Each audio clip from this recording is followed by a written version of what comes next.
弟兄姊妹平安，今天是2025年的5月17号。今天的经文是诗篇148篇，但以理书第7章27节，启示录11章16节到19节。今天要跟大家分享的主题是权柄。复活的基督，他向门徒们显现的时候，他就说：天上、地上、地下所有的权柄都赐给了我。然后他就呼召门徒们出去传福音，领人归主，为人施洗，并将耶稣基督所有的教导也教导他们。这是耶稣基督非常明白的表达，他已经领受了上帝从天上所赐下的权柄，并将领人信主、受洗归主的权柄也赐给了门徒们，让他们有权柄可以为人施洗，能够教导人，并且能够让人归于父子圣灵的名下，也因此能够成为耶稣基督的门徒。因为耶稣基督他是万王之王，万主之主，他有权柄统治这个世界，而所有的统治者都要服侍主耶稣基督，就如同但以理书第7章27节所说的，至高上帝的子民将要接受世界各国的大权，他们的王权永无穷尽，而世界所有的统治者都要服侍他们，顺服他们。这是许多人不能明白的事情，如同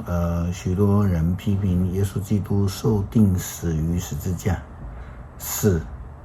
并且受埋葬的事情，因为他们没有办法明白上帝的旨意以及他奇妙的作为，更不能了解耶稣基督的权柄，不能接受。因着耶稣基督的救恩，所有相信他的、领受他救恩的人，也要领受这样的一个权柄。耶稣基督呼召门徒的时候，就这样说道：他将平安、赐平安、医治人以及赶鬼的权柄都赐给了门徒。耶稣基督并且提醒门徒们，不要因为降服了邪灵而欢喜，要因为名字被登记在天上而欢喜。这是记载在路加福音第10章的经文。另外启示录11章16节到19节，约翰这样说道：那在天上上帝的面前，坐在自己位置上的24个长老都俯伏在地上敬拜上帝，说：昔在今在的全能主上帝啊，我们感谢你，因为你运用你的大全能行使统治，列国狂怒，但是你的义怒临到了，时机已经成熟了，死人要受审判，你的仆人先知们，你的子民，所有敬畏你的人，不论尊卑，都要得到奖赏。那些毁灭大地的人都要被毁灭。这时候上帝在天上的圣殿开了，他的约柜在殿里出现，接着有闪电、雷轰、声响、地震和大冰雹。无论尊贵，所有敬畏主的人，所有属于主的羊，都要得到奖赏，因为透过耶稣基督胜过阴间死亡的权柄，上帝已经运用他的权柄来统治了这个世界。诗篇148篇，要赞美上主，你们要从天上赞美上主，要在高天颂赞他，他的众天使啊，你们要颂赞他，他的众天军啊，你们要颂赞他，太阳啊，月亮啊，要颂赞他，